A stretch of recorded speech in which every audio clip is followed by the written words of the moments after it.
நீங்க எப்படி எடுத்துப்பீங்கன்னு எனக்கு தெரியல. ஒரு பிரதராவோ ஃப்ரெண்டாவோ இத்தனை வருஷம் உங்க கூட எப்படி இருந்திருப்போம் அந்த மாதிரி நினைச்சுக்கோங்க. ஏன் அந்த மாதிரி சொல்றேன் அப்படின்னா கொஞ்சம் இம்பார்ட்டன்டான ஒரு வார்த்தைகள் இதெல்லாம். என்ன அப்படின்னா நீங்க ட்ரேட் பண்றது பெரிய விஷயமே கிடையாது. ஓகேங்களா? நீங்க பண்ற ப்ராஃபிட்ஸை வித்ராவல் எடுக்கிறது தான் பெரிய விஷயம்.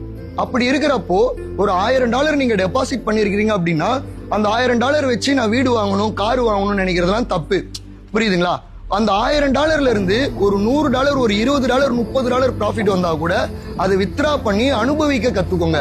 இப்போ ஒரு எக்ஸாம்பிளுக்கு நீங்க 10,000 ரூபாய் வச்சு நீங்க ட்ரேட் பண்றீங்க அப்படின்னா உங்களுக்கு 2000 ரூபாய் வந்தா அது பெரிய விஷயம். அந்த காசை எடுத்துக்கோங்க. எடுத்து வீட்டுல அப்பாவோ அம்மாவோ யாரனா கூப்பிட்டுன்னு வெளியே போங்க, மூவிக்கு போவாங்க, அண்ட் தென் கோவிலுக்கு போங்க.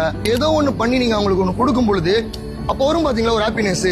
நான் ட்ரேட் பண்ணி சம்பாரிச்சு எங்க அப்பாவை நான் வெளியே கூப்பிட்டு போயிட்டு வந்தேன். நான் ட்ரேட் பண்ணி சம்பாரிச்சு இத்தனை வருஷமா எங்க அம்மாவையும் அப்பாவையும் நான் படத்துக்கெல்லாம் கூப்பிட்டுனே போயிட்டு வந்ததில்லை. இப்போ போயிட்டு வந்திருக்கிறேன், கோவிலுக்கு போயிட்டு வரேன், வெளியே எங்கன்னா ரெஸ்டாரண்ட்டுக்கு போயிட்டு நான் சாப்பிட்டுட்டு வரேன். அப்படின்றப்போ இது எல்லாமே தான் உங்களுக்கு ட்ரேட் பண்ற ஃபீல் கொடுக்கும்.